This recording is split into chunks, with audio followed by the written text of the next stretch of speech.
कृष्णाय वासुदेवाय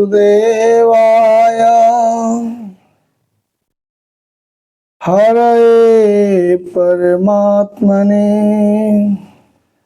प्रणतक्लेशनाशाय गोविन्दाय नमो नमः। नमो भगवते तुभ्यं वासुदेवाय धीमहि प्रद्युम्नाय निरुद्धाय नमः संकर्षणाय च। मन्दारमूले बदनाभिराम बिम्बाधरे पूरितवेणुनादं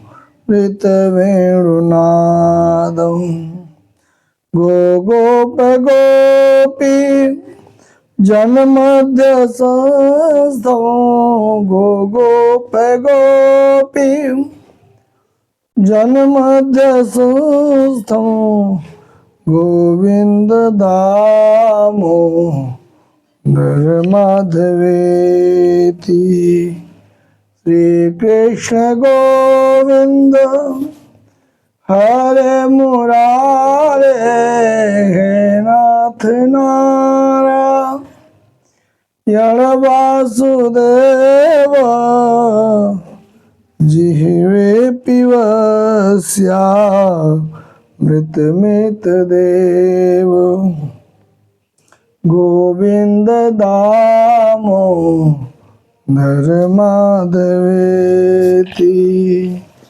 रघुकुल तिलक श्री जानकी नाथ भक्तों कमल नयन सूरे पाद पद्माब्ज वृंदो बुधवर बहुमान्य राघवाचार्य विनहित मन समतं श्रीधरार्य भजामि विनहित मन समतं श्रीधरार्य भजामि।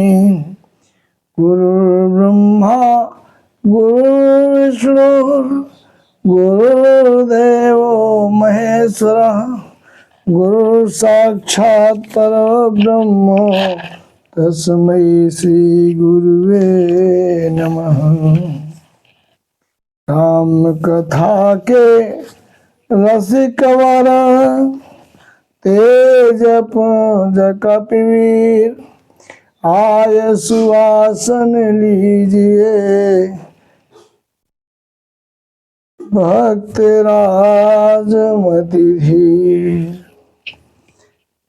श्री भागवत कथा शिव व्यास कृत कहूँ कथा अनुसार प्रेम सहित आसन गहूँ आवूं पवन कुमार। कहिहु दंडवत प्रभु सन तुम्हें कहूँ कर जोर बार बार राधा रमण सुरति करायहु मोर सुरति करायहु मोर। विविध विप्रबुध गुरु चरण बंदऊ दो कर जोरी हुई प्रसन्न पुरवहु सकल कथा मनोरथ मोर। कलिमल पाप विनाशिनी श्री भागवत कथा में अम्ब मम आय विराजूं सुख सारद के संग। बंदौ नंद यशोदहि रोहिणी सुत बलराम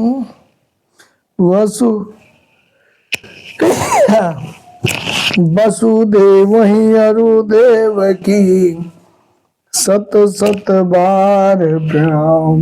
सत सत बार प्रणाम।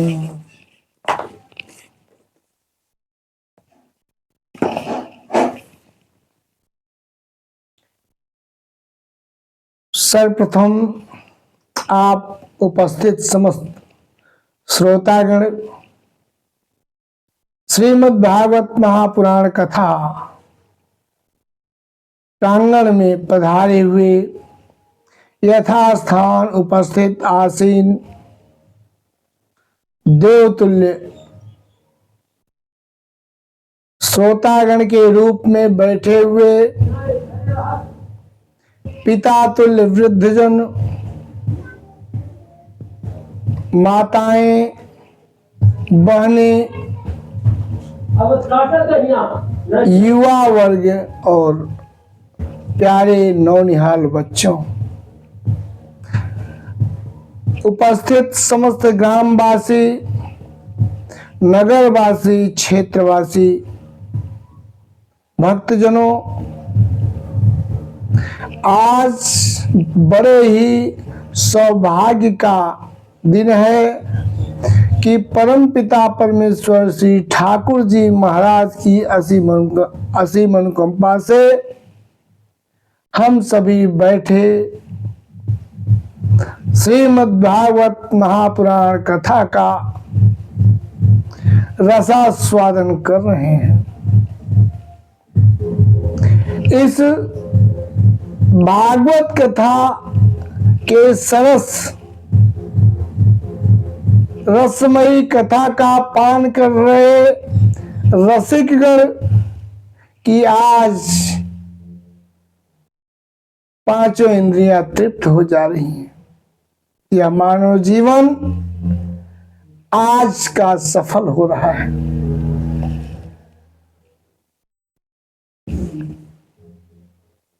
जो देख रही हैं, दर्शन कर रही हैं श्री ठाकुर जी का श्री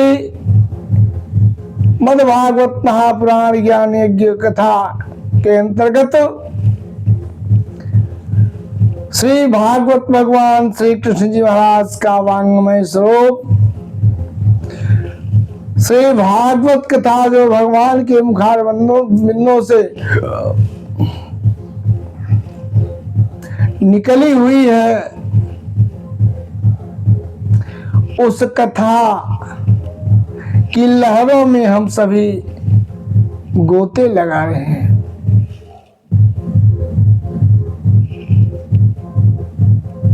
इस मानव जीवन में इंद्रियों का बहुत बड़ा योगदान है, प्रमुख स्थान है।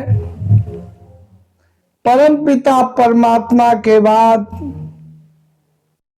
यह हम मानव जीवन में इंद्रियां ही दूसरे स्थान पे हैं।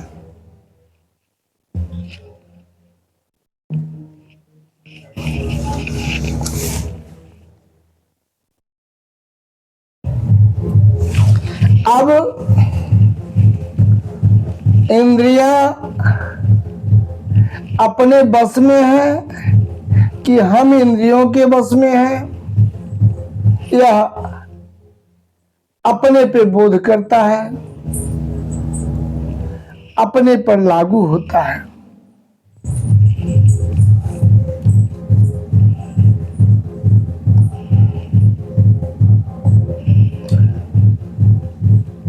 जो इंद्रियों के बल पे रहता है, इंद्रियों के बस में रहता है, इंद्रियों के बसीभूत होकर रहता है,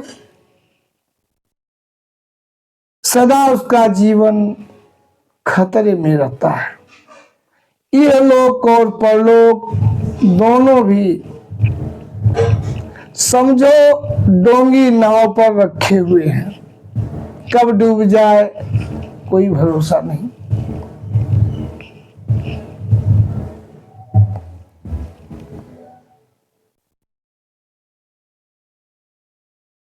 गीता जी में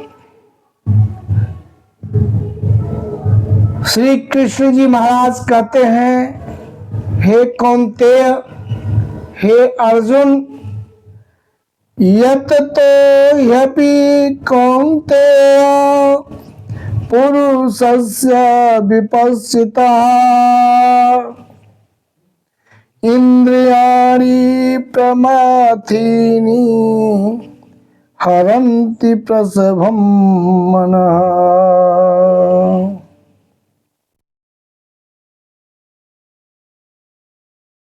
श्री सुखदेव जी महाराज कहते हैं, परीक्षित, बुद्धिमान साधक को अपने इंद्रियों पर कभी विश्वास नहीं करना चाहिए।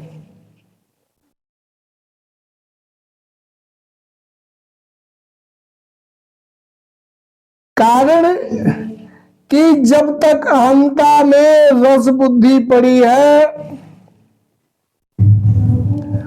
तब तक साधक का पतन होने की संभावना बनी रहती है। इंद्रियां अहम भाव लाती हैं, इंद्रियों में सरल फिसलन होता है।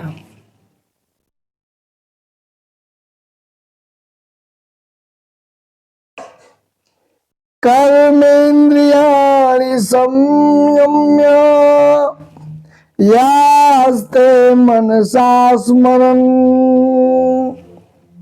इंद्रियार्थान् विमूढात्मा मिथ्याचारः स उच्यते। मानव शरीर में 5 कर्म इंद्रियां हैं और 5 ज्ञान इंद्रियां हैं। 5 जो कर्म इंद्रियां हैं वह मानव शरीर के वायु में है, जो दृष्टिगोचर होती हैं, दिखाई पड़ती हैं, और जो 5 ज्ञान इंद्रियां हैं वे महसूस की जाती हैं, दिखाई नहीं पड़ती। मानो भोग बुद्धि या इंद्रियों द्वारा क्रिया कर्म करे, भोग भोगे, अथवा ज्ञान बुद्धि द्वारा मन द्वारा उसका चिंतन करे, वे दोनों में कोई अंतर नहीं है। ये दोनों विधा एक समान ही है। दोनों अवस्था का अंतःकरण पर एक समान प्रभाव पड़ता है, एक सा प्रभाव पड़ता है। एक दृष्टि से भोगों का चिंतन करने से साधक का विशेष पतन होता है। जिन भोगों के प्रति आप लोक मर्यादा या असमर्थता से नहीं भोग पाते उसे वह मन से भोग लेता है, मन से भोग लेता है।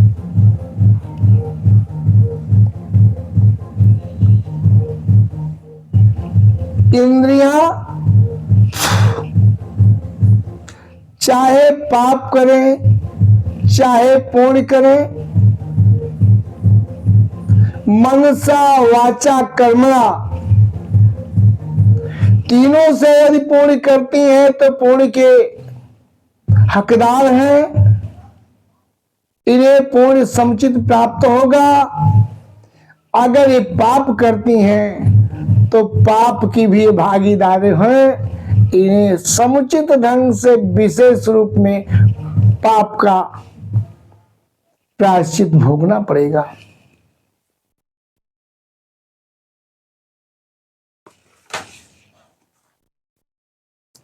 इसके लिए, इससे बचने के लिए इन इंद्रियों को, 10 इंद्रियों को वश में करने के लिए एक उपाय है, वह है भगवान की परायणता।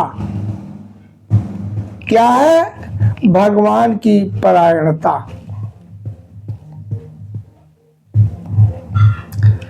कहते हैं श्री सुखदेव जी महाराज की, परीक्षित सुनो, तानि सर्वाणि संयम्य युक्तयासीत मत्परा वसे ही अस्येन्द्रियाणि तस्य प्रज्ञा प्रतिष्ठिता। साधक की पूर्णता के लिए भगवान की परायणता आवश्यक है। आवश्यक ही नहीं बल्कि अति आवश्यक है। भगवान के परायण होने से इंद्रियां सुगमता पूर्वक जातक के जीव के अपने या शरीरधारी के अपने बस में हो जाती हैं।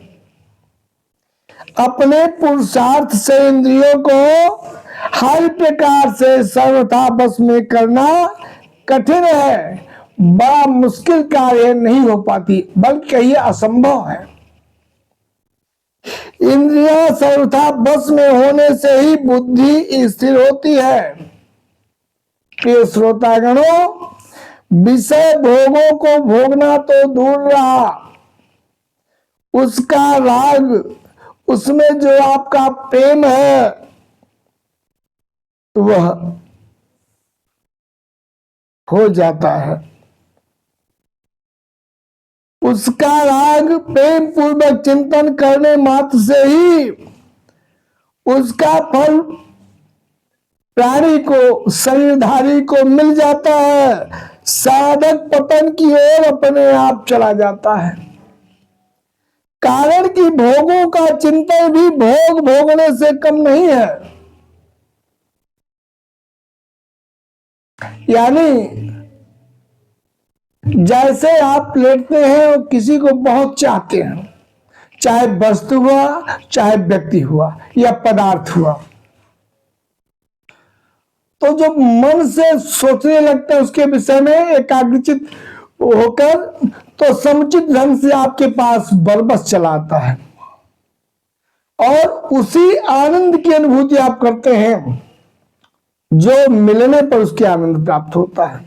इसलिए परिणाम तो मिलना ही मिलना है।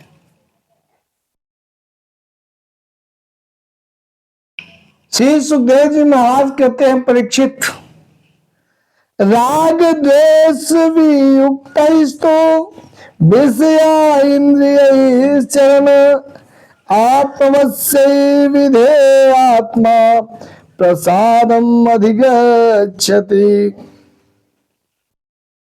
कहते हैं भगवान श्री कृष्ण कहते हैं अर्जुन से, अर्जुन, यदि विषयों में राग बुद्धि न हो तो शास्त्र वर्णित भोगों का सेवन करते हुए भी पतन नहीं होता, बल्कि उत्थान ही होता है।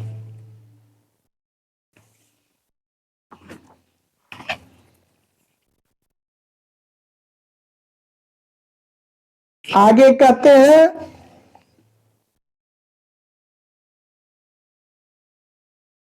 कि नास्ति बुद्धि युक्त न चायुक्त भावना न चा भावता शांति शांत कुतः सुखम।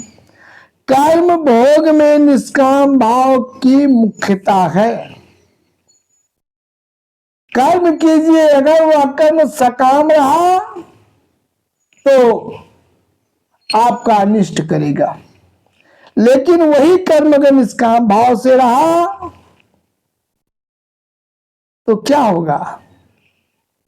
आपका कल्याणकारी होगा। वही निष्काम भाव के लिए मन और इंद्रियों का संयम तथा एक दृढ़ प्रतिज्ञा वाली बुद्धि का होना परम आवश्यक है। अशांति का मूल कारण कामना है, इच्छा है। जो मन चंचल रहता है, भटकता रहता है, नित्य पाप कराता रहता है, कुसंगति की तरफ, कुकर्म की तरफ प्रेरित करता रहता है, उसका मुख्य कारण क्या है? कामना, इच्छा। जब तक मनुष्य के भीतर किसी प्रकार की कामना है तब तक उसे शांति नहीं मिल सकती, भटकता रहेगा, व्यग्र रहेगा, उग्र रहेगा। कामना युक्त चित्त सदा अशांत ही रहता है। एक इंद्रिय की प्रबलता ही मन को हर लेती है और मन बुद्धि को हर कर उसे भोगों में लगा देता है। जीव का पतन इसी कारण हो जाता है। बोलिए वृंदावन बिहारी लाल की, राधे सरकार की, श्रीमद् भागवत महापुराण की, श्री सुखदेव जी महाराज की। आगे कहते हैं श्री सुखदेव जी महाराज की, परीक्षित, या निशा सर्वभूतानां तस्याम जागृत संयमी, यस्याम जागृति भूतानि सा निशा पश्यतो मुने। कहते हैं संपूर्ण प्राणियों की जो रात्रि है, मानो बेखौफ निश्चित होकर यहाँ तक कि परमात्मा को भी भूलकर सोता रहता है, परंतु उसमें संयमी मनुष्य जो है सोते नहीं है, रात्रि काल में भी जागते रहते हैं, जागते हैं। और जिसे दिन समझकर सब प्राणी जागते हैं, सांसारिक भोग और संग्रह में लगे रहते हैं, तब वह तत्व को जानने वाले मुनियों की दृष्टि में रात होती है, रात रहती है, रात्रि रहती है। परिणाम में कर्म योग तथा सांख्य योग एक ही है। लोग जिस परमात्मा की तरफ से सोए हुए हैं, वह तत्वज्ञ तत्व के जानने वाले लोग और सच्चे साधक की दृष्टि में दिन के प्रकाश में के समान है। यानी कहने का तात्पर्य है और सरल समझने का उपाय है, तरीका यह है कि रात शयन भी करें तो परमात्मा का ध्यान करके, परमात्मा को समर्पित करके कि प्रभु अब आप मेरी रक्षा कीजिएगा, मैं थोड़ा विश्राम कर लूं, थक गया हूं, तो आप सोते नहीं हैं, फिर तब भी आप जागते हैं। संसारिक लोगों का तो पारमार्थिक साधक के साथ विरोध तो होता है, परंतु पारमार्थिक साधकों का सांसारिक लोगों के साथ विरोध नहीं होता है। बोलिए वृंदावन बिहारी लाल की। कारण गोस्वामी तुलसीदास जी महाराज रामचरितमानस में दर्शाते लिखते हैं कि निज प्रभु मय दे खई जगत के ही सन करहि विरोध।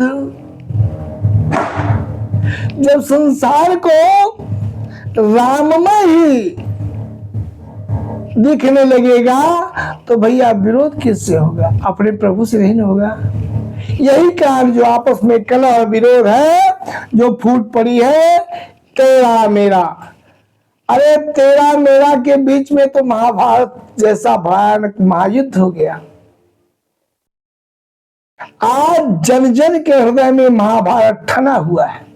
तेरा मेरा लगा है, मेरा है या तेरा है। वृंदावन बिहारी लाल की जय। सांसारिक लोगों ने तो केवल संसार को ही देखा है, परंतु पारमार्थिक साधक संसार को भी जानता है और परमात्मा को भी जानता है, क्योंकि बिना परमात्मा को अर्पण के कोई कार्य कर ही नहीं सकता है। जागता है तो पहले संपूर्ण जीवन परमात्मा को सौंप देता है, और सोने चलता है तब भी पूरा प्राण सब कुछ परमात्मा को सौंप देता। प्रभु अब मेरी रक्षा आप करें, मेरे धर्म कर्म शरीर की रक्षा आप करें। सांसारिक जन संसार की माया रचित भोग नश्वर और झूठी वस्तुओं की प्राप्ति में ही अपना बहुमूल्य जीवन क्षण नष्ट करने में ही अपनी उन्नति मानते हैं। परंतु तत्वज्ञानी परमार्थी सच्चे साधक की दृष्टि में वह सांसारिक वस्तु महज सिर्फ एक धोखा, छल, कपट है, उसके सिवा और कुछ नहीं, सिर्फ थोथा है। उसका इस अमूल्य मानव जीवन में किंचन मात्र भी महत्व नहीं है। बोले वृंदावन बिहारी लाल की जय। श्रीमद् भागवत महापुराण की जय। अब आप कह सकते हैं महाराज जी कैसे?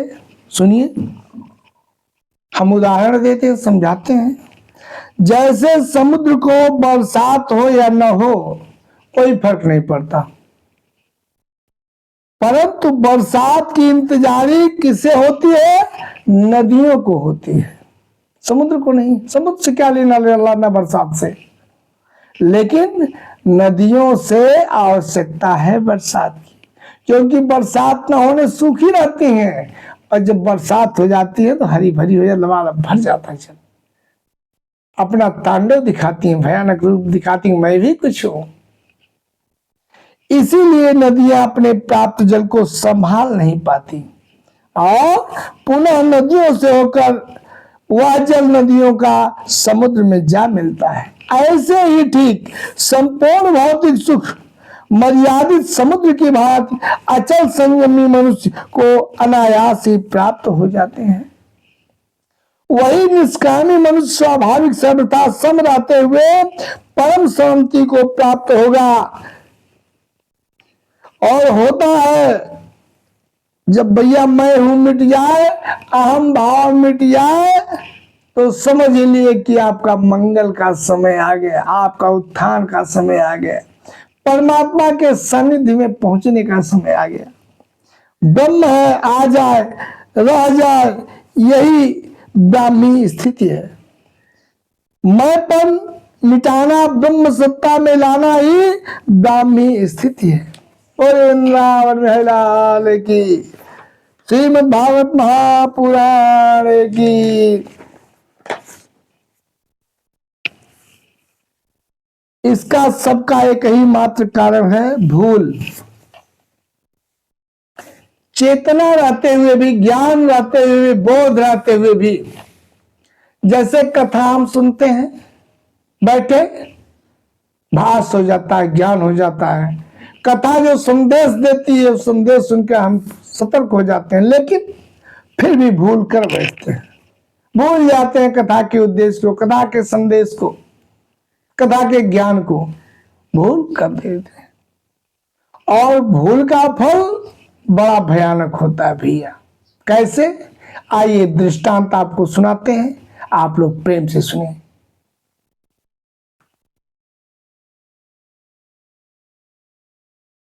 एक दिन की बात है, रात्रि में वर्षा हुई थी। सवेरे रोज से अधिक सूर्य की चमकीली धूप निकली, आसमान साफ था।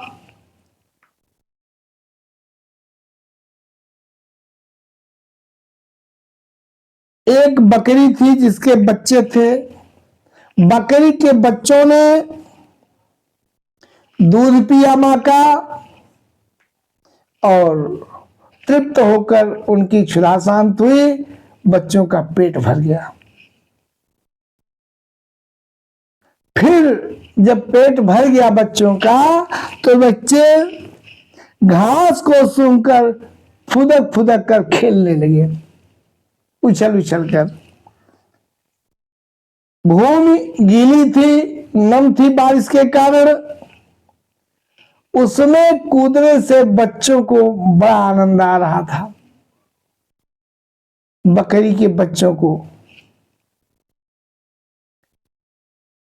वे बच्चे खेलते खेलते इतना प्रसन्न हो गए, चौकड़ियां भरने लगे, खूब चलने कूदने लगे। यहां से छलांग लगाए वहां जाए, वहां छलांग लगाए वहां आए, आनंद से आनंदित।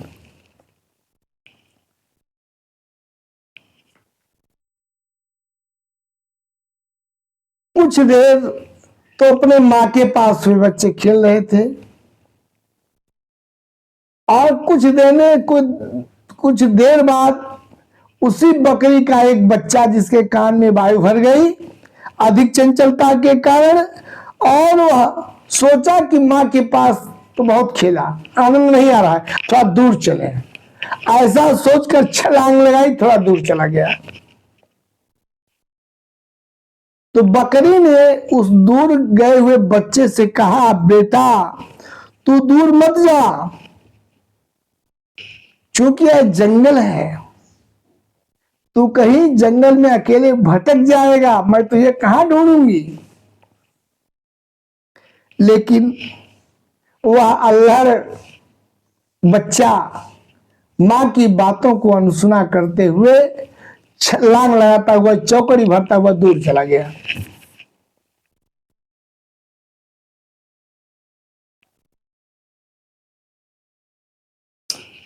जाते जाते उसने कहा, भैया मैं अभी थोड़ी देर में खेल कूद कर आ जाऊंगा तेरे पास।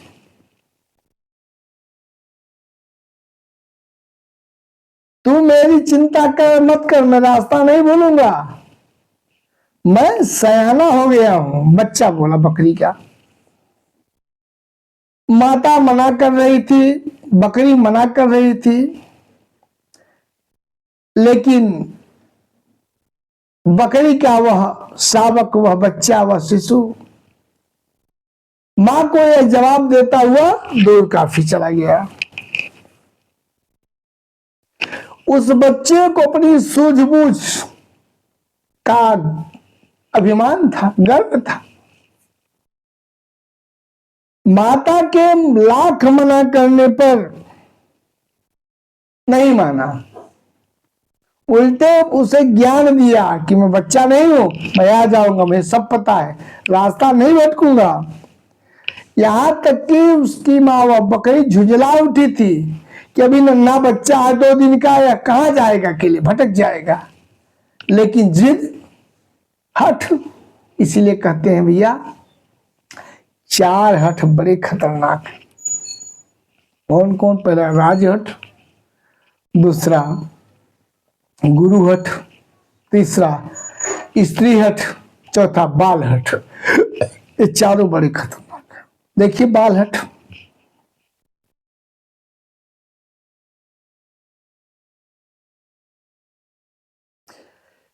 वह बकरी का बच्चा कूदने में इतना मस्त हो गया, चौकड़ी लगाकर इतना आगे बढ़ गया जंगल में कि अंतोगत्वा वही हुआ जिसका बकरी को डर था।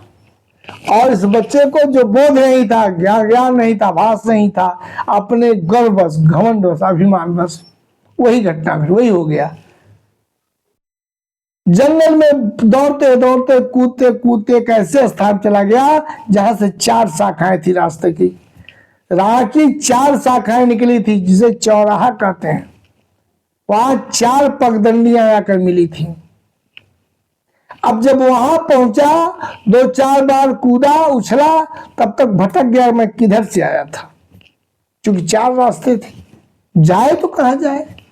कुछ दूर उधर जाता, उसका फिर घूम के आता, नहीं नहीं रास्ता नहीं है, फिर दूसरा पकड़ता, उधर कुछ दूर जाकर ओ नहीं नहीं रास्ता नहीं। ऐसे ऐसे उलझता गया, जितना ही चलता उतना उलझ जाता और भूलता जाता।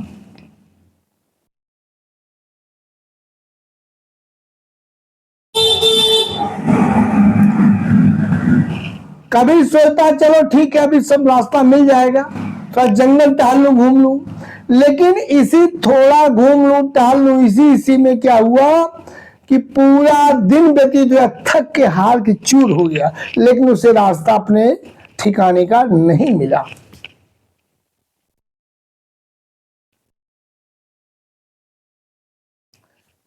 यहां तक कि भटकते भटकते वह कटीली घनी झाड़ियों के बीच में जा पहुंचा।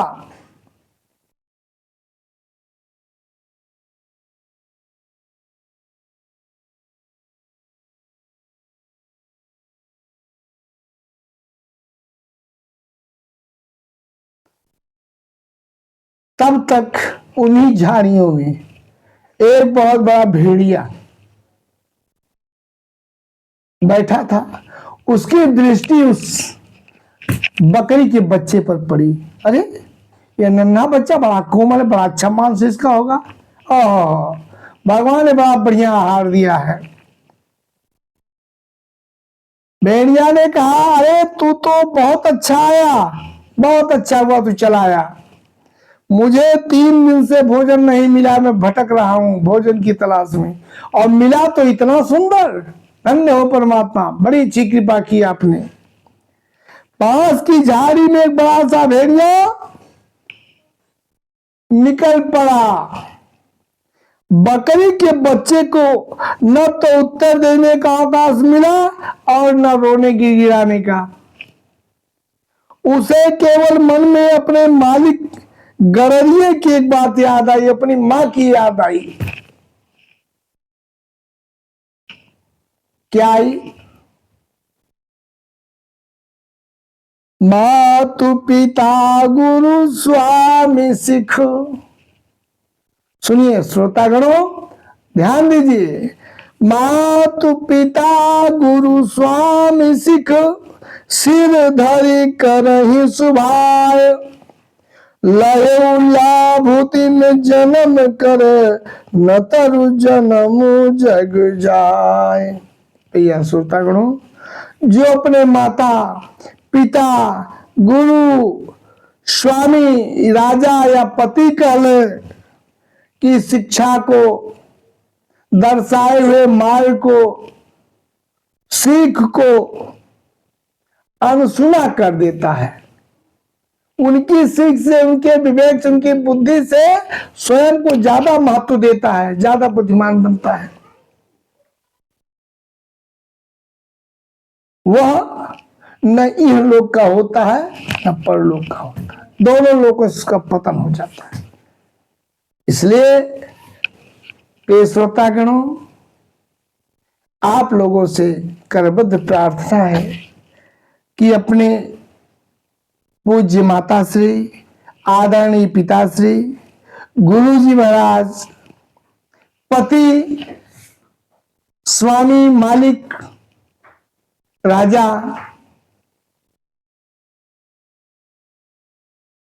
सास ससुर की सीख सदैव मानना चाहिए, आज्ञा का पालन करना चाहिए, उनके बताए हुए रास्ते पर चलना चाहिए। क्योंकि हमसे आपसे उनका ज्यादा अनुभव है, इस संसार में उन्होंने ज्यादा समय व्यतीत किया है। अनुभव में वे अपने अनुभव के आधार पर हम लोगों का मार्गनिर्देशन करते हैं। अतः इनकी कही हुई बातें, इनकी दी शिक्षा कभी अनसुनी नहीं करनी चाहिए।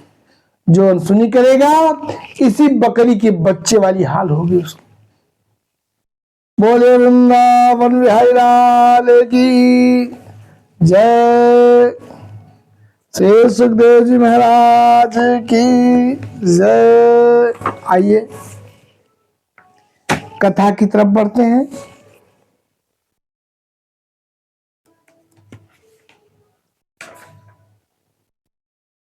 एक दिन की बात है,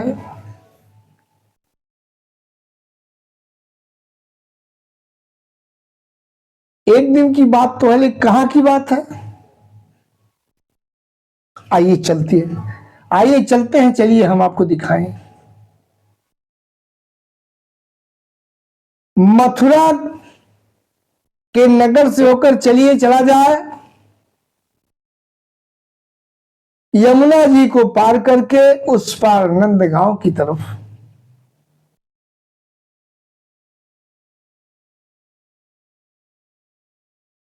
नंदगांव में आज सब कुछ है, सारा सुख विराजमान है। आइए चला जाए। बोलिए नंदगांव की जय। श्री सुखदेव जी महाराज की जय। श्री सुखदेव जी महाराज कहते हैं, परीक्षित, एक दिन की बात है, पूर्णमासी की रात थी चांदनी, नंद बाबा का मणिमय आंगन, मणियों से आच्छादित सुंदर नंद बाबा का आंगन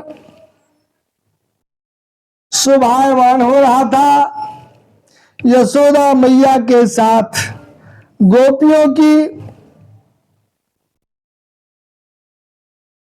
गोष्ठी चल रही थी। नंद बाबा के आंगन में यशोदा मैया अपनी ग्वालिनों को साथ लेकर ग्रामीणों को बैठी चौपाल लगाई थी। चर्चा पर चर्चा हो रही थी।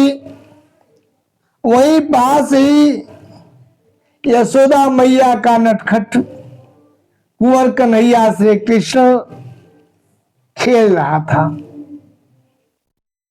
खेलते खेलते उसकी दृष्टि अनायास ही चंद्रमा पर पड़ गई। अब क्या था,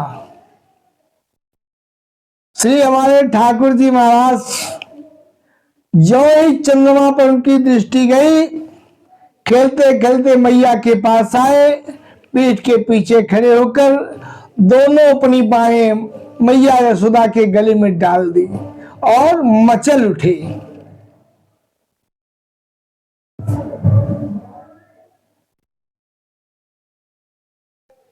यहां तक कि यशोदा मैया का घूंघट पट भी कन्हैया ने खींच लिया।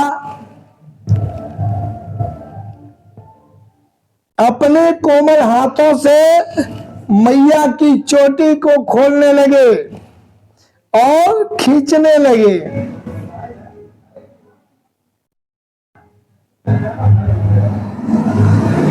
यहां तक कि मैया तब भी अपनी ग्वालिनों की, ग्रामीण ग्वालिनों के बीच में बैठी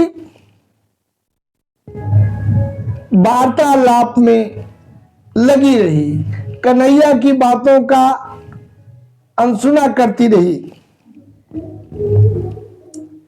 यहां तक कि कन्हैया मैया यशोदा की पीठ को भी अपने नन्हे नन्हे हाथों थपथपाने लगे। मैया मैया, अरे ओ मैया मैया,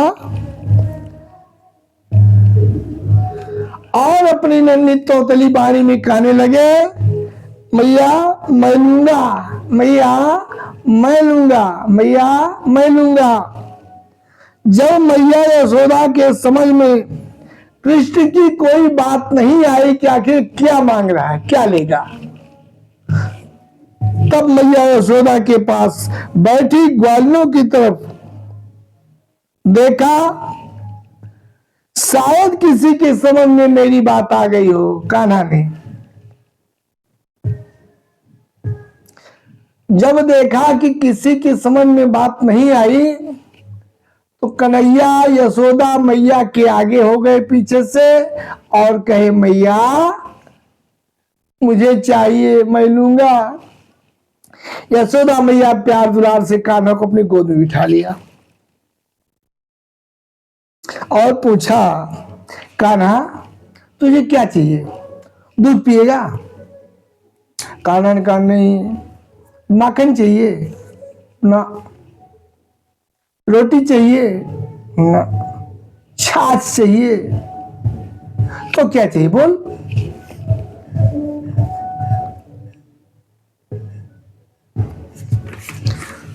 यशोदा को याद आया, खुरचन दही का, खुरचन इसे बड़ा प्रिय है। मैं समझी, तो खुरचन चाहिए ना दही का?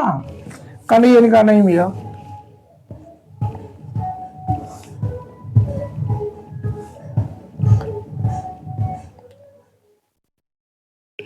ग्वालिनों ने देखा यशोदा जो जो कन्हैया की प्रिय वस्तु है नाम लेके कह रही है, लेकिन कान्हा ना ही ना करता चला जा रहा है।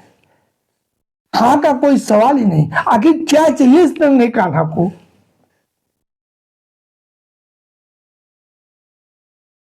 यहां तक कि कन्हैया और नाराज हो, मचल उठे, कहे, भैया मैं जा रहा हूं, जा रहा हूं, जा रहा हूं, जब तुम नहीं मुझे दिला रही हो तो।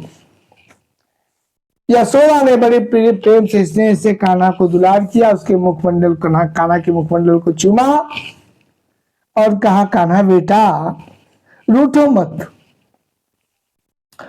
रोना मत, रोना मत, कतई रोना मत। जो मांगोगे तेरी मैया देगी। बोल बोल तुझे क्या चाहिए।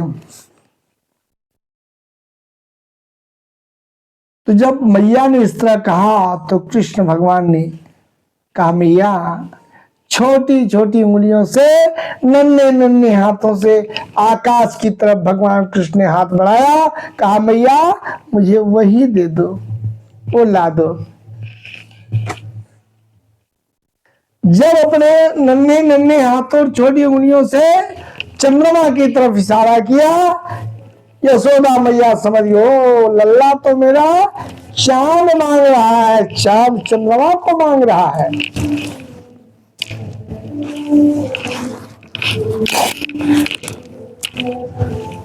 तो कन्हैया ने कहा कि मुझे वही चाहिए। अब यशोदा मैया तो जानती थी कन्हैया का जिद, कि बड़ा जिद्दी है। ग्वालिने बेचारी सन्न हो गई। ग्वालिनों का, अरे बाप रे बाप, मेरे कान्हा क्या मांग रहे हो। अरे जिसे तुम मांग रहे हो वो माखन का लुंदा थोड़ा एक दे दू, पकड़ा दू, खा लो। अरे यह बता मैं कैसे तुझे दूंगी, वह चंद्रमा को कैसे लाकर हम तुम्हें दूंगे, कैसे हम देंगे। तो कान्हा ने कहा, भैया क्यों नहीं दोगी, मौसी क्यों नहीं दोगी। तो ग्वालियों ने कहा हंसकर, कहा, कान्हा प्यारे तू तो मेरा छैया है, लल्ला है। देख वह जो तुम्हारा हंस है, हंस वह आकाश सरोवर में तैर रहा है, तैर रहा है। जब इस प्रकार से ग्वालिनों ने और मैया यशोदा ने कहा कृष्ण से, तो भगवान श्री कृष्ण ने कहा, तोतली वाणी मैया तो मुझे हंस ही लाकर दे दे। क्या कर दे, वही हंस ही लाकर मुझे दे दे, और जल्दी से जा लिया, नहीं तो कहीं तैर कर वो हंस उस पार न चला जाए। जब उस पार चला जाएगा तो मैं कैसे पाऊंगा, जा ला दे।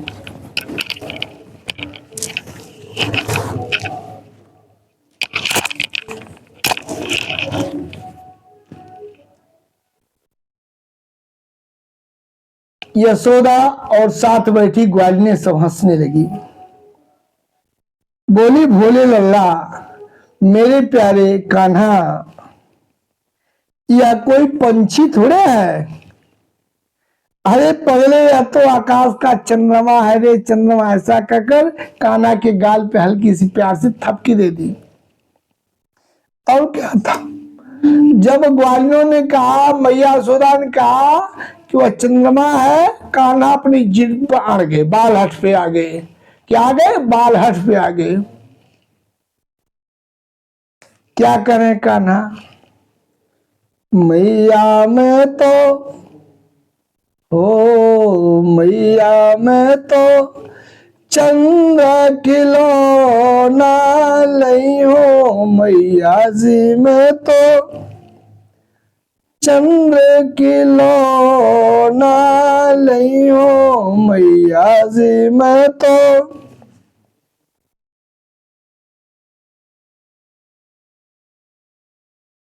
जई हो लौटी धरन पर आबाई, जई हो लौटी धरन पर आबाई, तेरे गोद नहीं हो, मैया री मैं तो चंद्र खिलौना नहीं हो, मैया जी मैं तो चंद खिलौना नहीं हो। कान्हा जिद पे आ गए। श्री सुखदेव जी महाराज कहते हैं परीक्षित अब क्या। जब बाल हठ पे उतर आया ब्रह्म, अब यशोदा परेशान, सारी गोपियां उपस्थित परेशान। कन्हैया ने कहा मैया अगर तू नहीं ला कर देगी इस खिलौने को तो मैं अभी धरती पर लौट जाऊंगा। तू बड़ा प्यार नहला के, काजल लगा के, तिलक लगा के, सजा सवरा की मुझे रखी है ना, अभी मैं लौट जाऊं, सारा मिट्टी मिल जाएगा, धूल मिल जाएगा, हम नहीं जानते। या तो जल्दी ले आ और नहीं तो मैं लौट भी जाऊंगा, तेरी गोद में कभी नहीं आऊंगा, लाख तू मनाएगी। सुरभि को पायो पान न करे हो। सुरभि को पायो पान न करे हो। बेनी सिर न गुही हो। मैया मैं तो चंद खिलौना लियो। मैया जी मैं तो कहते माँ अगर मुझे चंद खिलौना नहीं मिला, नहीं ले आकर दी तो मैं आज से गैया का दूध नहीं पीऊंगा और अपने इस बाल को भी, चोटी को भी नहीं गुथाऊंगा जो पैर पे बिठा के जब भी हो तभी पकड़ के गूंथना शुरू कर देती है। जब भी हो तो कटोरा उठा के मुंह में लगाते दूध पी ले। जान ले आज से बंद, न चोटी गुथाऊंगा और न दूध पीऊंगा गैया का। कन्हैया यहां तक जीत पे अड़ गए। कहते हैं मैया वही हो पूत नंद बाबा को, हुई हो पूत नंद बाबा को। तेरो सुत न कहियो। मैया जी मैं तो चंद खिलौना लियो। मैया जी मैं तो चंद खिलौना लियो। आगे आओ बात सुन मोरी। आगे आओ बात सुन मोरी। बल दे मई न जनियो। मैया मोरे चंद खिलौना लियो। मैया जी मैं तो। श्री सुखदेव जी महाराज कहते हैं, कान्हा कहते हैं मैया आज से अगर तू मुझे चंद खिलौना नहीं दी तो मैं तेरा बेटा नहीं कहलाऊंगा, मैं नंद बाबा का बेटा कहलाऊंगा। जान ले आज से तेरी मेरी कट्टी, मैं तेरा बेटा नहीं कहूँ, नंद बाबा का अपने बेटा कहलाऊंगा। भैया काम कर, तू मुझे चंद खिलौना दे दे। मैं बलदाऊ भैया नहीं बताऊंगा कि मैया ने दिया है, मैं कह दूंगा कि मैं खुद ही ले आया हूं जाकर। जब इतनी बात कान्हा की यशोदा मैया और साथ में बैठी ग्वालिनी ने समझ सुनी, यशोदा सहित सारी ग्वालिनी हंसने लगी। हंसी समझावती कहती यशोमती। हंसी समझावती कहती यशोमती। नई दुल्हनिया दियो। मैया जी मैं तो चंद खिलौना लियो। सारी ग्वालिनी ताली पीट के हंसने लगी, यशोदा भी हंसने लगी। बड़ा लड़काना है भाई, बड़ी जिद करता, अपने जिद पड़ गया है। यशोदा को कुछ नहीं सूझा।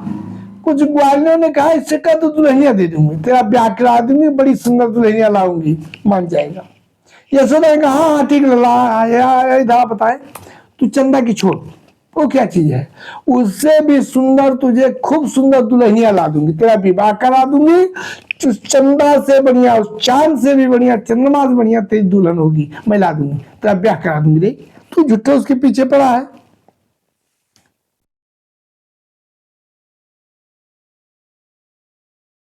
अब क्या था, कान्हा जी चंद्रमा को भूल गए, कन्हैया चंद्रमा को भूल गए, मैया से कहे मैया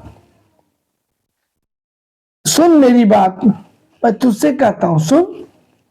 यशोदा ने कान लगाया कान्हा के मुंह के पास, सारी ग्वालिने जो बैठी थी ठहाका हंसने लगी।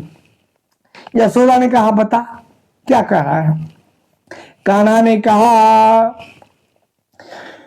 तेरी सौ मेरी सुन मैया, कान्हा ने सौगंध दे दिया कि मैया तेरी कसम है, तेरी सौ मेरी सुन मैया, अब बियाहन जइयो मैया, मैं तो चंद किलो ना लियो मैया जी, मैं तो।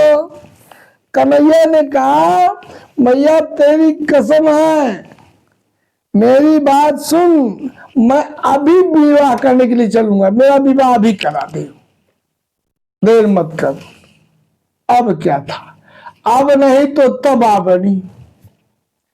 चंद्रमा तो गनीमत था, अब कन्हैया जिद पे आ गया कि मेरा विवाह तू जल्दी करा दे, मेरी दुल्हन ला दे। सारी ग्वाल ने हंसने लगी ताली पीट पीट कर। यशोदा परेशान, अब मैं क्या करूं, कहां से लाऊं? गोस्वामी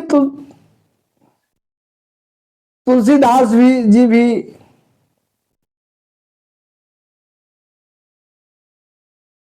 इस कथा के भाव पर कहीं से मुस्कुरा रहे थे। सूरदास जी का तो कहना ही क्या था। श्री सुखदेव जी महाराज कहते हैं परीक्षित, सूरदास है कुटिल बराती, सूरदास है कुटिल बराती, गीत सुमंगल गयो मैया जी, मैं तो चंद्र किलो ना लियो मैया जी, मैं तो। कान्हा जी चढ़ गए।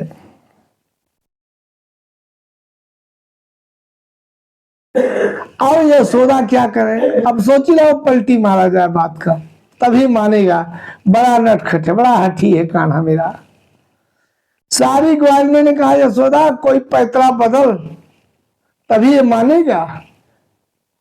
और ऐसा पैतरा बदल कि जो तेरे पास घर में उपस्थित हो, नहीं तो जितना तू दूर उड़ेगी उतना दूर पहुंचेगा, दिक्कत फंस जाएगी।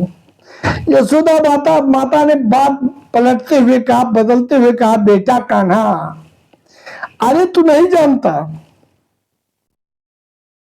यह जो देख रहा है ना आकाश में, यह न हंस है और न यह चंद्रमा है, यह तो पगले माखन माखन के लुंडा है, जो उस दिन बिलो रही थी मैं मुटकी में, एकाएक मेरे हाथ से छूट गया, पहुंच गया ऊपर, और जाके वही देखिए लटक गया है।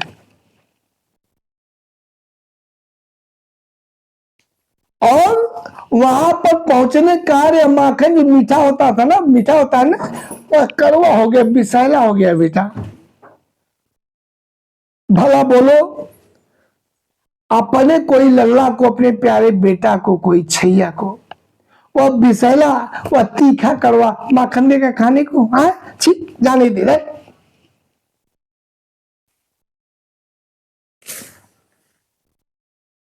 कन्हैया ने कहा, मैया यशोदा ने कहा, कान्हा देख देख, जो मेरा माखन ऊपर गया आकाश पे लुंडा, देख कितना खराब हो गया है, विश्व में हो गया है, देख बीच में काला धब्बा है नहीं इसमें, देख तू ही देख अपनी आंखों से। कान्हा देखा, हाँ भैया काला धब्बा तो है, तो मैया ने कहा तब बता, ऐसे गंदे ऐसे विषैले माखन के लुंदे कौन खाएगा? इसीलिए मैं कहती हूँ देखो मेरे घर माखन है मीठा मीठा, अभी अभी मैं बिलोई हूँ दही से, तू वो खाएगा मेरा कान्हा जो खराब माखन जो विषैला है, देखिए काला पड़ गया उसे खाएगा, ठीक जाने दे। अब जब मैया की बात कान्हा ने सुना तो कान्हा सोचने लगे। कन्हैया ऐसे उंगली लगाए ओठ पे, सोच रहे हैं हाँ मैया सही कह रही है, मैया में बहुत प्यार करती है, आखिर है मेरी मैया ही ना। हम कान्हा जो दूर भाग रहे थे, मैया गले में आके लिपट गए, दोनों गल हाथे डाल के गलबहिया डाल दी हाथों की। मैया यशोदा भी हृदय से लगा ली कान्हा को, चूमने लगी।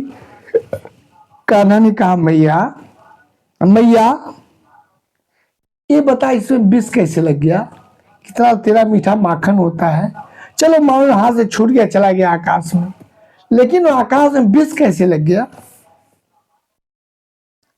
बात बदल गई। मैया ने श्री कृष्ण जी को गोदी में लेकर मधुर मधुर स्वर में समुद्र मंथन की कथा सुनाना प्रारंभ कर दी। मां बेटे में प्रश्नोत्तर होने लगा। कान्हा प्रश्न करते, मैया कान्हा के प्रश्न का उत्तर देती। सुनते सुनते श्री कृष्ण जी महाराज जी को नींद आ गई, यशोदा के लल्ला को नींद आ गई। निद्रा देवी ने आकर अपने आंचल में सुला दिया। अब क्या था, मैया ने कान्हा को जब देखा कान्हा मेरा सो गया तो गोद में उठाकर लाकर पालने में लिटा दिया।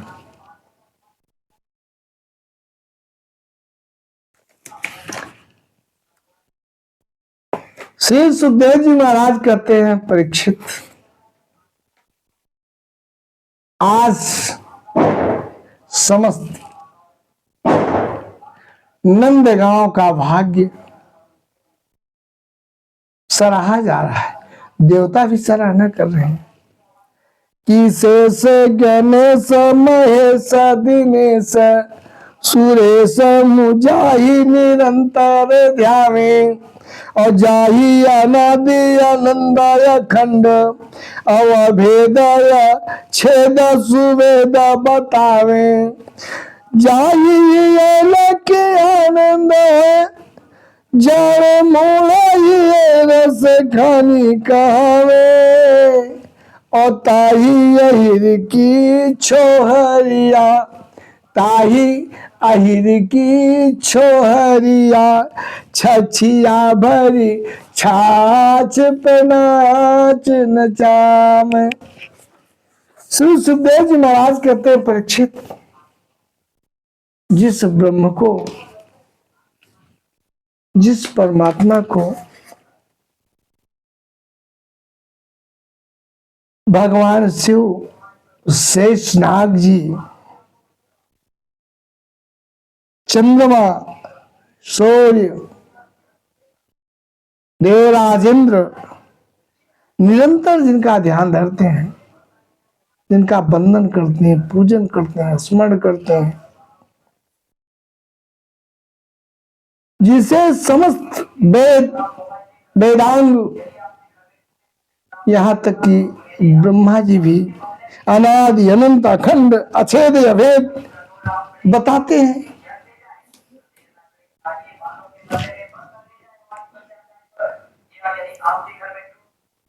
और जिस परमात्मा को दर्शन करने मात्र से हृदय में प्रेम उमड़ पड़ता है, प्रेम प्रवाहित हो जाता है, उस परमात्मा को पाकर या अहिरों की छोकरियां छछिया जानते हैं किसे कहते हैं? मिट्टी का एक कटोरा बना होता है, मिट्टी का कटोरा जिससे माताएं दही को निकालती है मटकी से, छाछ मतलब होता है मट्ठा, मट्ठे मट्ठा, फर्स्ट नंबर पर दूध, उसके बाद दही, दही से घी निकल गया, पानी डाली पतला भी मट्ठा हो गया, सबसे कबाड़ मट्ठा ही होता है उसमें। और ये ग्वालिनों की बालाएं, अहिरों की छोकरी, एक कन्हैया को, उस ब्रह्म को उसी एक मिट्टी के कटोरे भर मट्ठे पर पूरे दिन नचाती रहती है। काना तुम नाच दिखाओ, नाचो तो मैं तुम्हें मट्ठा छाछ दूंगी, एक कटोरे भर, छछिया भर छाछ दूंगी, नाच।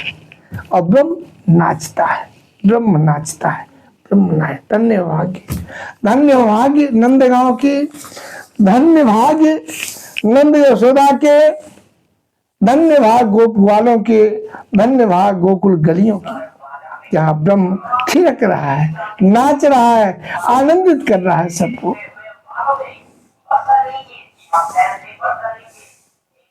भगवान की लीला पर विचार करते समय अब आप सदैव जीव को याद रखनी चाहिए कि भगवान का लीला धाम, भगवान की लीला पात्र, भगवान का लीला शरीर और उनकी लीला प्राकृतिक नहीं है, वह प्रकृति की नहीं है, प्रकृति से प्रदत्त नहीं है, वह उनकी स्वयं निर्मित है, उन्होंने अपनी इच्छा अनुसार धारण किया हुआ है।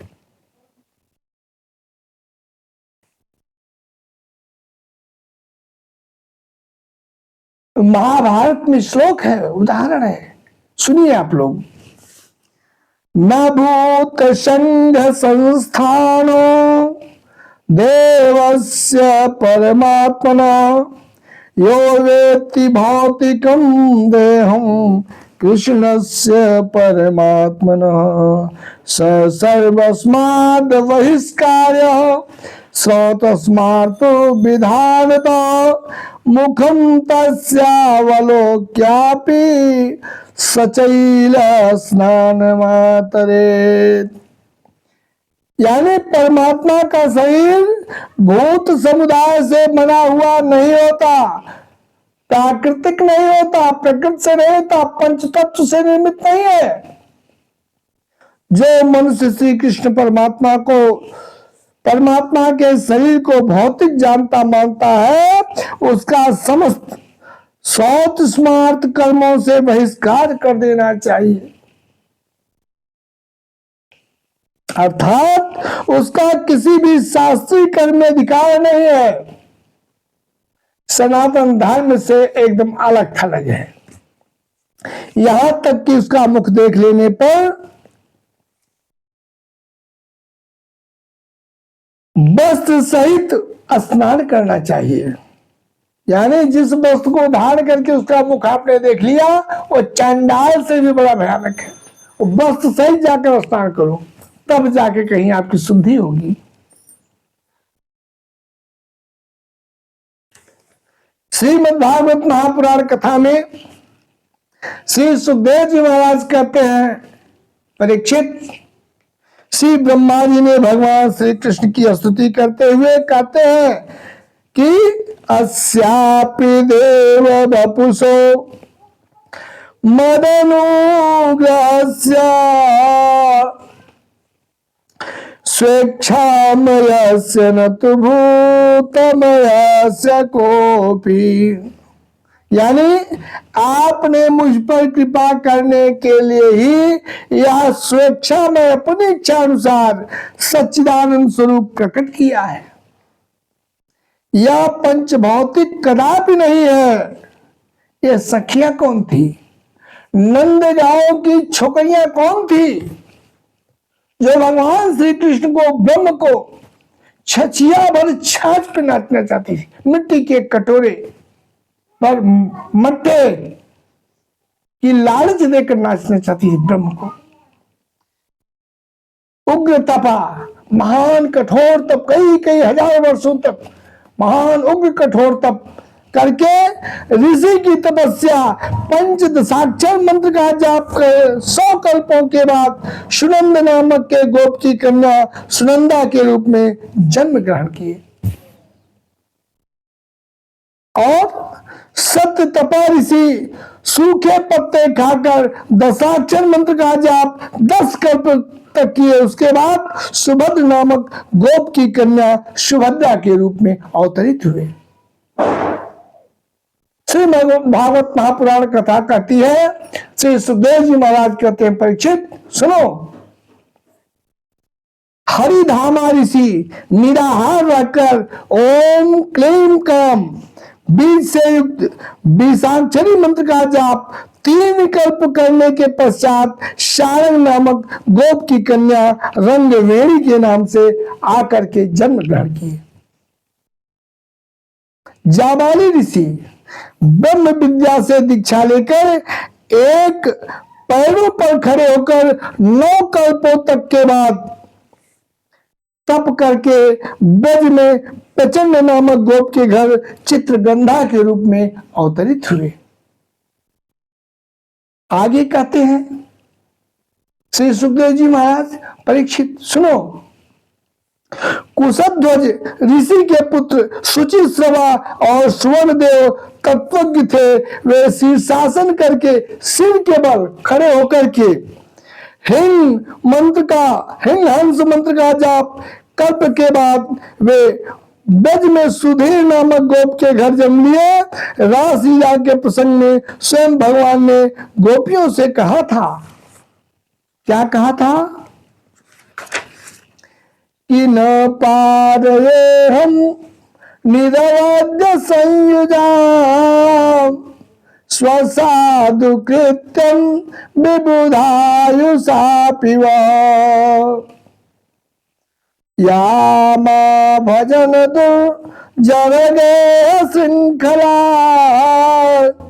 संभ्यस्य यदवा प्रतियातु साधुना। श्रीमद् भागवत महापुराण कथा में श्री सुखदेव जी महाराज कहते हैं, परीक्षित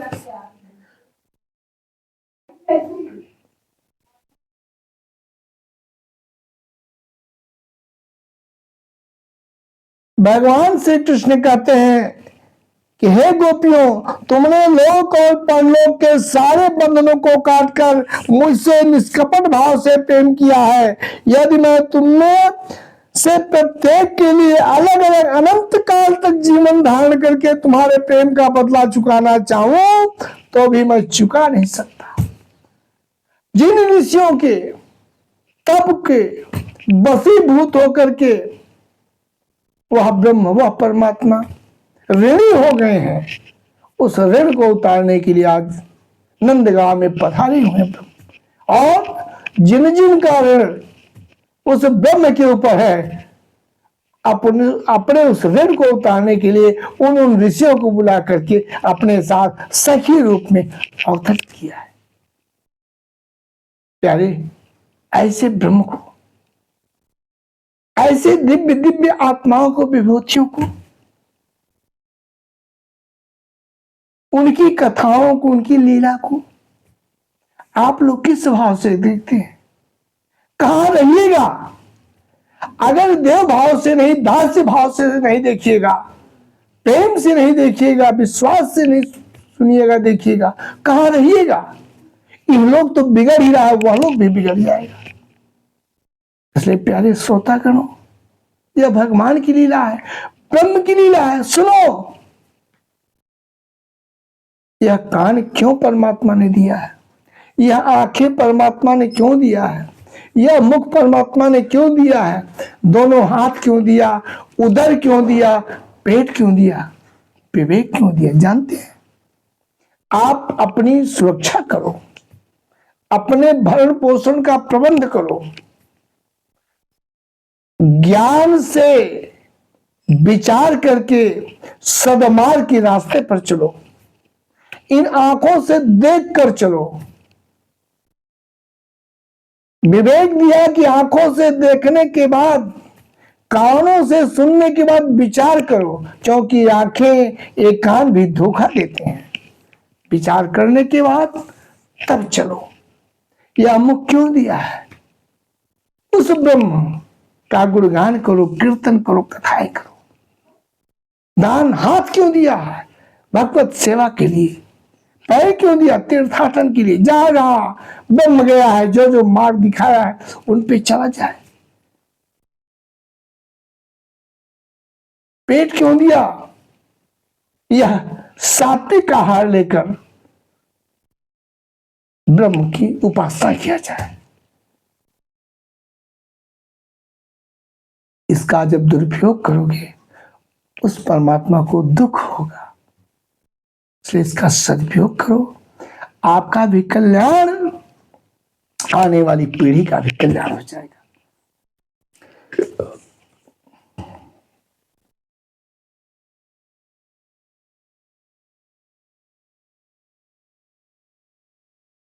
भगवान कृष्ण कहते हैं, श्री सुखदेव जी महाराज कहते हैं, परीक्षित, भगवान श्री कृष्ण सुधा गोपियों से कहते हैं, गोपियों मैं तुम्हारा ऋणी हूं यार, मैं तुम्हारा ऋणी हूं यार, और ऋणी ही रहूंगा। आगे कहते हैं भगवान, गोपियों तुम मुझे अपने साधु स्वभाव से ऋण सहित मानकर, ऋण रहित मानकर और भी ऋणी बना दो, यह उत्तम है। यानी तुम कह दो कि मैं ऋणी नहीं हूं, तब तो और मैं ऋणी हो गया, ब्याज और चढ़ गया चक्रवृद्धि लगाकर। और मैं यही चाहता हूं, भगवान श्री कृष्ण कहते हैं, मैं यही चाहता हूं, क्योंकि श्री परीक्षित सुनो, श्री सुखदेव जी महाराज कहते हैं, परीक्षित ब्रह्म अपने भक्तों के अधीन रहना चाहता है, परमात्मा अपने भक्तों के अधीन रहना चाहता है, उसे आनंद आता है, भक्तों के बीच में रहते हुए उसे बड़ा ही सुख मिलता है। और जब परमात्मा को सुख मिलता है तो भक्त को तो मिलना ही मिलना है। अब क्या हुआ, कान्हा थोड़े से और बड़े हुए। एक दिन कान्हा ने देखा कि मुझसे जो थोड़ा बड़े हैं उनकी बड़ी बड़ी चोटियां हैं, मेरी छोटी चोटियां हैं। ताऊ भैया के लिए ये बड़ी चोटी है, मेरी छोटी है, क्यों? सोच में पड़ गए कान्हा। उन्होंने, कान्हा जी ने माता यशोदा का आंचल पकड़ा और कहने, मैया मैया मैया मैया, क्या है बोल? यशोदा ने कहा, क्या मैया मैया रट लगा रखा, बोल क्या है? कन्हैया अपनी चोटी पकड़े, संकेत दिए। माता यशोदा ने कहा, प्यारे तेरी चोटी तो अच्छी है, क्या बात है? तब कन्हैया ने कहा,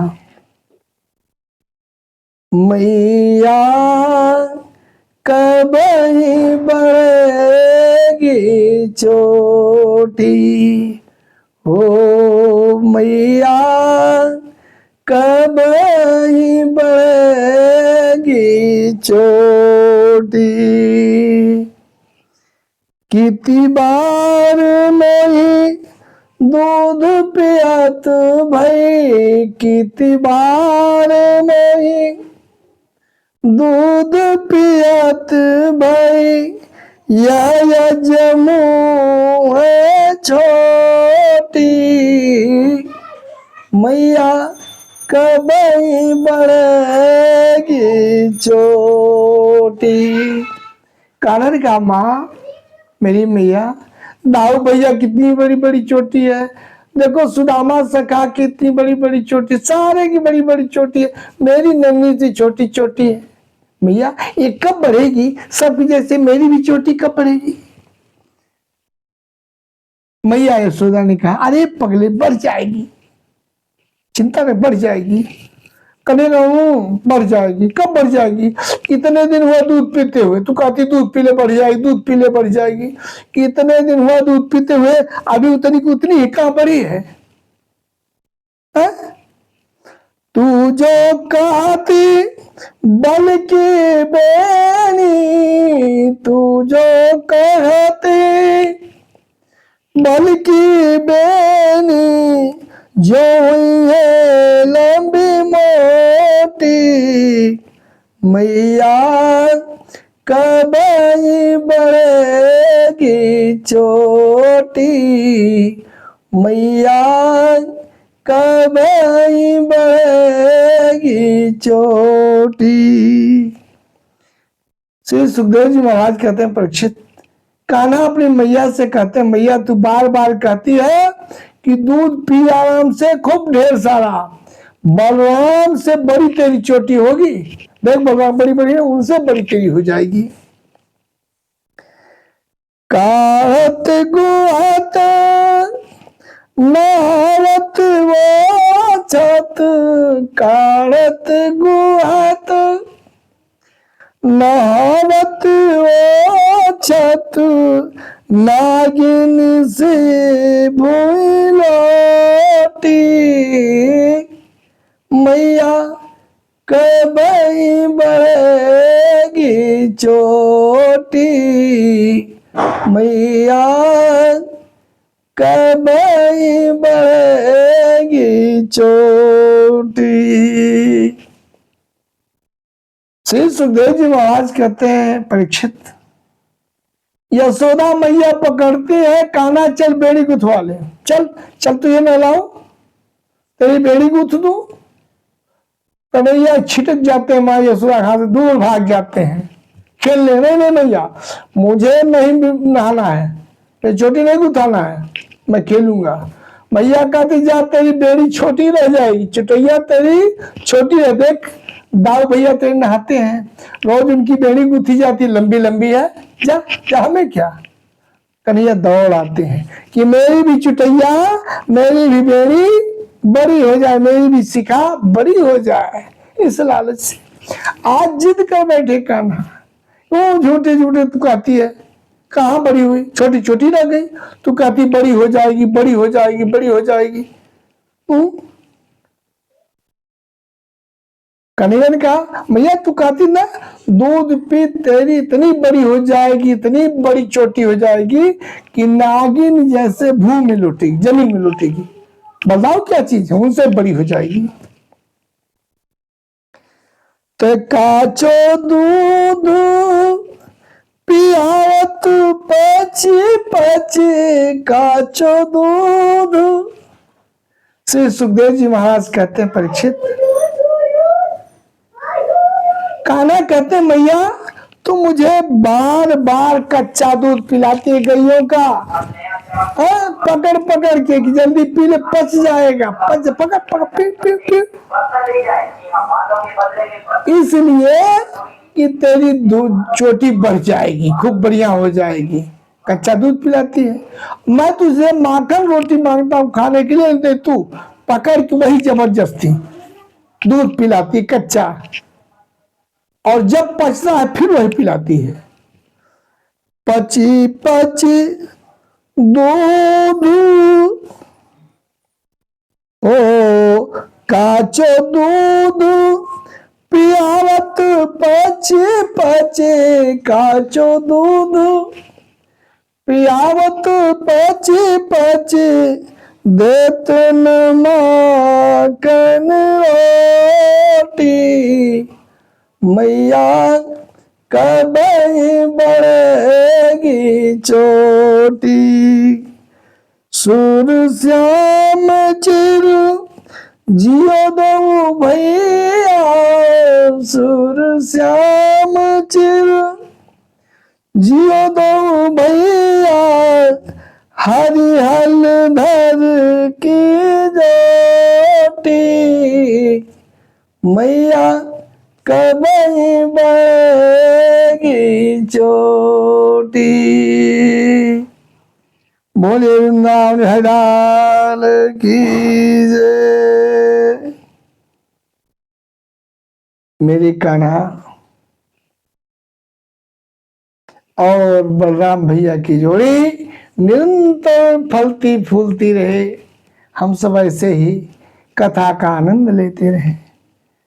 बोले वृंदावन लाल की जय। श्री सुखदेव जी महाराज की जय।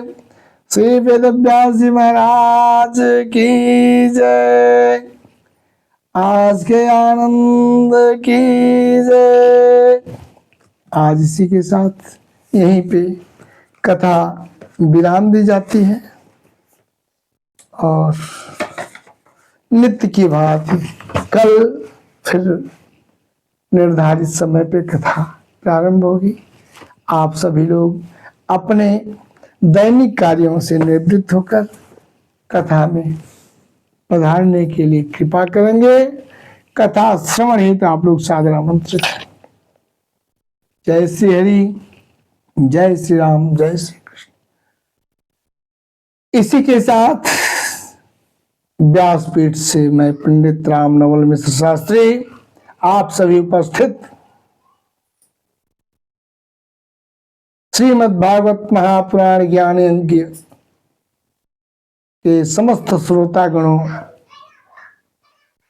को प्रणाम करते हुए, आप लोग हमारे लिए देवतुल्य हैं। आप लोग इस समय गोकुलवासी हैं, नंदगांव के निवासी हैं। जब तक कथा चल रही है बैठे सुन रहे हैं, इसलिए नंदगांव वासी समझकर आपको हम प्रणाम करते हैं। इसलिए हे हमारे नन्हे कान्हा के ग्वाल बाल सखियों सखाओं, नंद बाबा जैसे बुजुर्ग पितामहों, यशोदा मैया जैसी प्यारी मैया, आप सभी को मेरा प्रणाम।